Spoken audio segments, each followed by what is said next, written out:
Every time you flick on your screen, I want you to remember this. The story you're about to read might just change the way you see everything. Before you dive in, hit subscribe, because every tale I share is more than just words. It's an invitation to feel, to question, to believe again. If you're ready to journey somewhere unforgettable, subscribe now, and let's begin. The evening sky over Ashmere Road was a bruised lavender, the color of regret or promise, depending on how you looked at it. From where I stood at the foot of 24 Ashmere, I could see the faint glow of a single window still lit on the second floor. It was the only sign that someone, perhaps someone waiting, someone remembering, still cared for that house. I had returned after 10 years. 10 years of wandering, of building walls around my heart, of forgetting who I was. But Ashmere Road was a wound I could never fully heal. It called me back. When I paused under the ancient oak tree in front of the house, I felt the hollow shift in my chest settle, like a door opening. The wind was quiet. The street, once crowded with laughter and neighbors chatting over fences, now lay almost deserted. The hedges were overgrown, the paint was peeling. The mailbox sagged. It seemed a relic of time, resisting decay only by force. I walked up the cracked walkway, the broken stones cutting into my shoes. Memories surged, unbidden. The games in summer, the laughter in the kitchen, the arguments, the grief. The way my mother used to press her query, "When will you come home again?" My reply always unsaid. The front door was unlocked. I noticed that first, something I'd never expect in a place people still lived in. I pushed it gently, and it groaned open. Inside, the hallway was dim, but familiar. The wallpaper, once a cheerful blue with white florals, was now faded, sagging in places.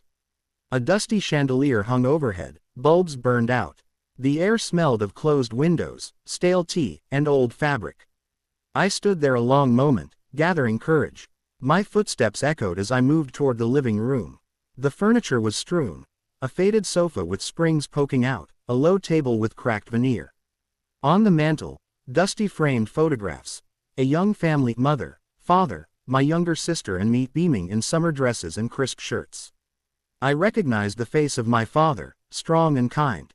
My mother, soft-eyed, her arm around me when I was small.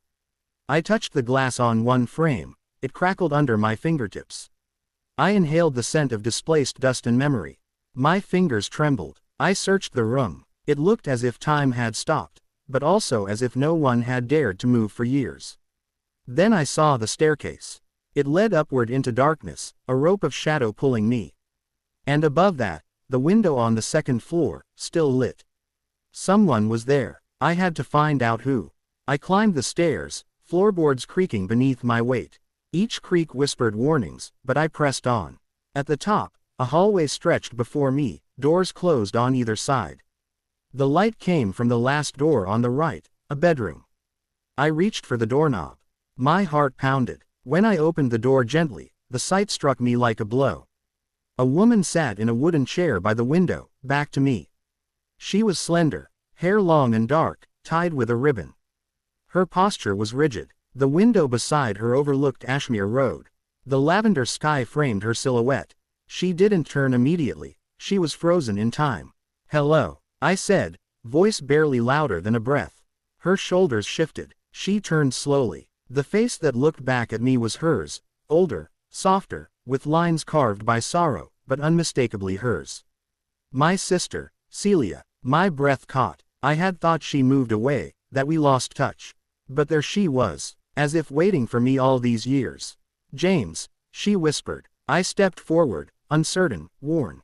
She stood, timid. We stared at each other, two halves torn apart, reunited in that dim room. Why are you here?" she asked, voice trembling. "I came home," I replied, voice raw. "I always wanted to. I had to." She didn't move. The silence pressed around us. Then she gestured to a corner of the room. There, I noticed an old writing desk, stacked with notebooks, letters, papers. The top page showed my name in my mother's handwriting. Beside it lay a glass vial of dried flowers, pressed between pages. I walked over. My fingers hovered above the letters. I recognized her handwriting too, my sister's.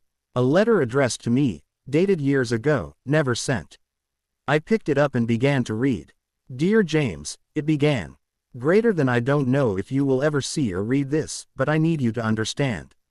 I miss you. I miss us. Mother sits by the window every night, waiting. Father's voice echoes down the halls in my mind. I hold my memories tight, hoping you return. Please, if you ever come back, forgive me for being silent so long. Tears stung my eyes. I folded the letter. Celia came and placed a hand on my shoulder. I never mailed them, she said. Her voice cracked. I was afraid. I was wounded. You left so suddenly. I didn't know how to call you back. She swallowed hard. This house, it keeps things alive. I looked around the room. The dusty curtains drawn back showed glimpses of the street. I saw two figures at a distance, assembled across from the house. One was old, bent, and leaning on a cane. The other younger, shaking. They stared up at the window. Mother and father. They had come. Celia turned. They're here. I set the letters aside and followed her to the window. Sure enough, at the end of the driveway, they stood. My father, gray-haired and tall, his posture weakened by age, and my mother, her hair silver, face solemn. The sight pierced me. She whispered, "Do you forgive them?" I didn't know. All the years of distance, the sorrow, the silence, they burdened my heart.